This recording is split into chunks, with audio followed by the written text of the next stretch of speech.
Hello, my dear friends. Namaste and welcome. My name is Jill Loftis of Nuit, Astrology. Welcome to your planetary energy forecast for the week of June the 12th, 2023.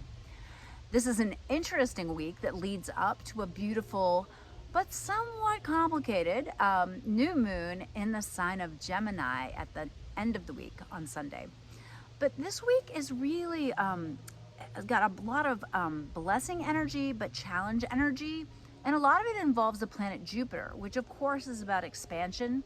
It's about blessings. It's about abundance. It's about knowledge and wisdom.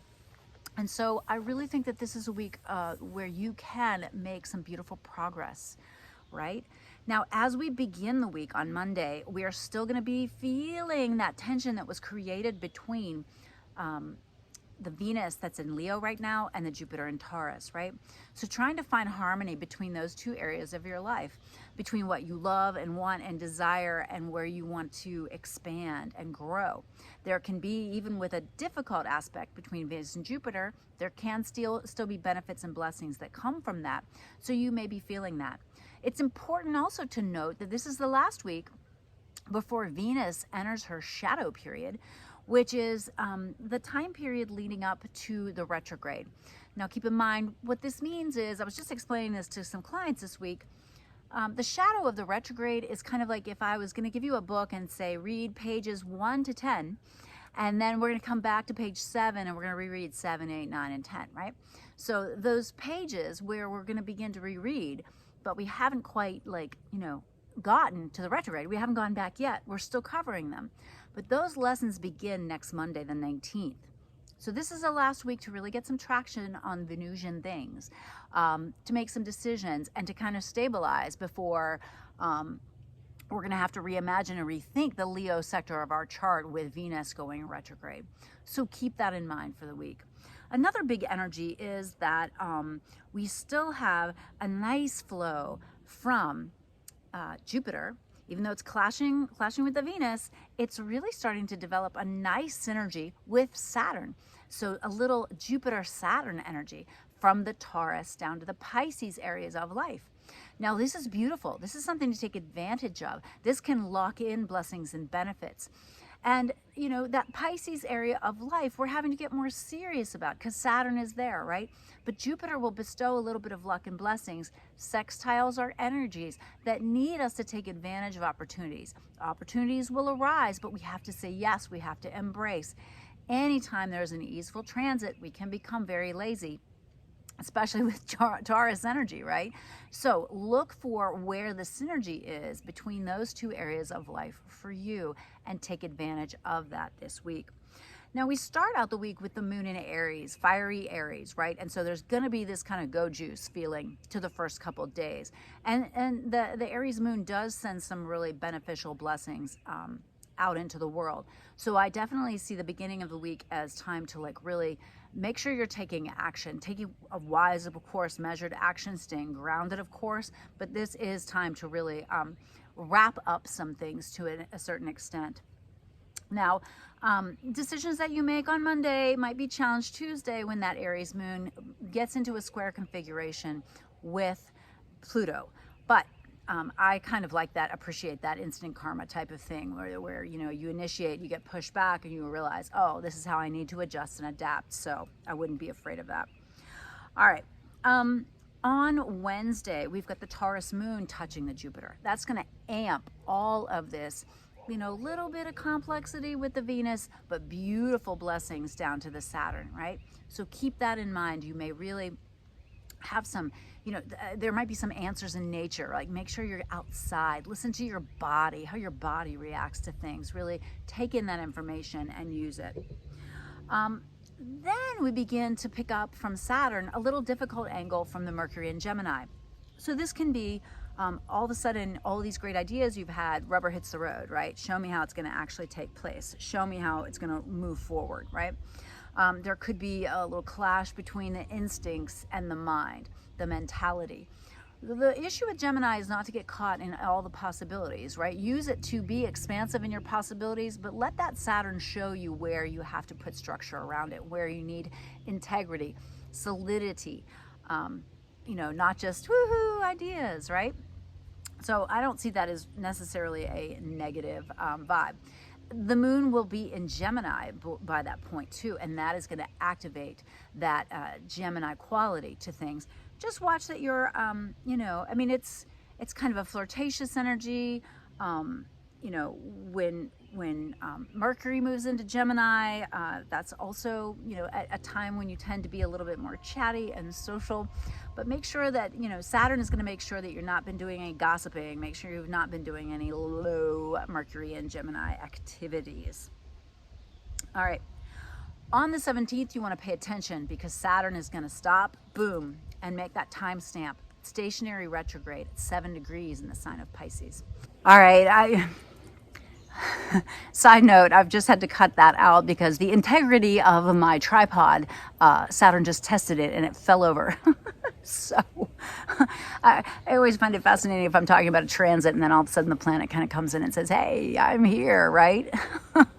So Saturn, right? Stationary retrograde. So it pauses in the sky, at least it appears that it does, and it's moving backwards. Because it moves so slowly, we want to take note of what occurs symbolically on the day of the station, on the 17th, so that we kind of see, you know, what the lessons are. What are we going to have to rethink, review, reimagine, re-examine that occurred between the middle of March and now? All right. So what is the area of life where the early degrees 0 through 7 of Pisces are for you? And what needs to be restructured, rebuilt, put into the ground a little bit more firmly, right? Be careful that you don't get lost. Be careful that you don't want to distract. These are some of the shadows of Pisces, right? So try to foundation this. And I actually think this square from the Mercury is going to be almost useful because it will have all these different ideas and it will say, you know, hey, these ones have validity and these ones do not. All right. We do have a beautiful, on that same day, sextile from the Mercury and Gemini over to the Venus in Leo too. So I extra love that day for flirtations and kind of, I don't know, just enjoyment and fun. So do make sure that you have some time to have some pleasurable experiences as we get through the weekend. This new moon is at 26 degrees, 42 minutes of Gemini, and it occurs at 12:37 a.m. on the 18th. And so in the middle of the night on the East Coast, late evening, West Coast. There is also a moon void on that day from 2:24 a.m. to 6:58 a.m. the next morning. And so if you're ritualizing the actual like implementation of something that you would like to get grounded and launched before that Venus moves into shadow, then make sure that you're doing your rituals, performing your intention setting, kind of either symbolically starting or actually starting something, but not during that moon void period. And that's Eastern Standard Time or Daylight Savings Time, whatever we are at right now. So make sure there are rituals are even before that or after that in order to truly lock them in. Now, if you know where Gemini is in your chart, you can, of course, work with that area of life. But Gemini has to do with the mind, mentality, speaking, writing, communicating, expression, its ideas. It's your neighbors, it's your siblings, it's your local community, it's short journeys, the gathering of information that's close by, right? It's more about community. And so think about maybe setting intentions around those. Hopefully you're on my email list. I've sent out a beautiful little new moon email on this that can help you form your intentions, help you kind of come up with some ideas on what to work with this Gemini new moon. Now, one thing to watch with this new moon is that both the sun and the moon, as they come together, right? That's what creates the new moon. They're both going to be at a square to Neptune because Neptune's at 27, right? So as soon as that moon comes together and merges, boom, they both come into this square with Neptune. This is a reality check moment. This is a delusion buster type of thing that you've already been experiencing a little bit of while Saturn was working with Mercury. So pay attention to that and make sure that you are not overdoing, making sure that you are not deluding yourself. Self-delusion, it's the most dangerous thing, right? And so you really have to watch where you're confusing yourself, where you can be deluding yourself and being too hard on yourself. You can be deluding yourself but being too easy on yourself. You can get way too caught up in images and media and falsities, right? those things are not, those are the shadow of the unreal, right? The higher vibration of the unreal is the cosmos, the energetic body, the astral, the Akashic records, right? Those things are real, but they're more elusive and ephemeral and hard to see when you're here embodied in this physical experience, right? This spiritual being that you are having this human experience. It's so, it takes over, right? And so let this kind of interesting combination for this new moon allow you to really let go of those falsehoods, let go of those things that are not real and don't really matter, and help you focus the mind on what is. Okay, so let's take a look at the tarot and see what's happening. I am also launching on this new moon my new life transformation course. I have just offered it at a steep discount, so hop on the website, sign up. We begin on Sunday. I'm always excited to share this particular pathway of knowledge through yoga, through the yamas, the niyamas, and basically experiencing all of the limbs of yoga. I love sharing this with the world. It's definitely the launching point. It's the in-between, what's next once you realize that there's more to this yoga practice than stretching, right? All right, let's check out the tarot. If this was helpful and useful to you, please like, please comment, please share, and let's see what the Isis Lotus tarot spread has to say about this interesting week.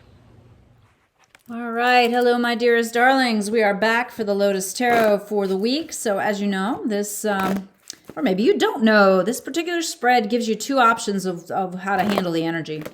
So we will begin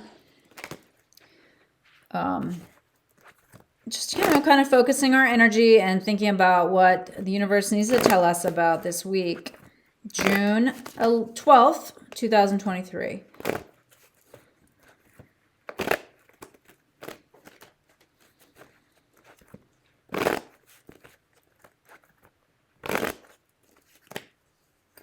All right. So the first card is the past. So like how the past is influencing now. And it's saying Eight of Wands. There was something that shifted very quickly, something that happened. You had to be nimble. You had to adapt. You had to make a decision. You, the present of you are the star. You are healing. You're rebuilding, restructuring, rethinking, finding the way to begin to become emotionally whole, healthy, and happy. The environment that you're within, well, the Knight of Swords.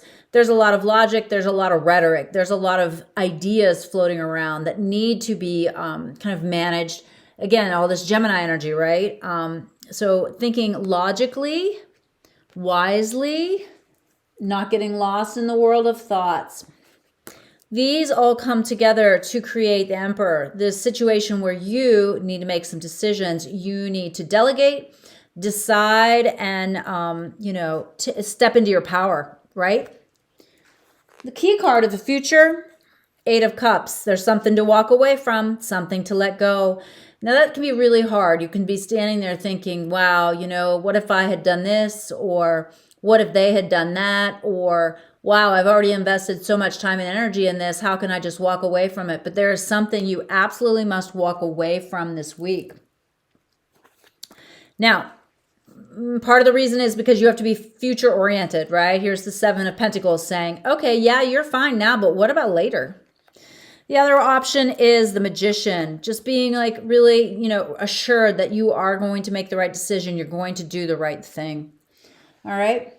Now, the near future detail is Four of Wands. Okay. It's all about creating this happy home life, this stability from which you move out into the world. Very much a fourth house kind of feeling.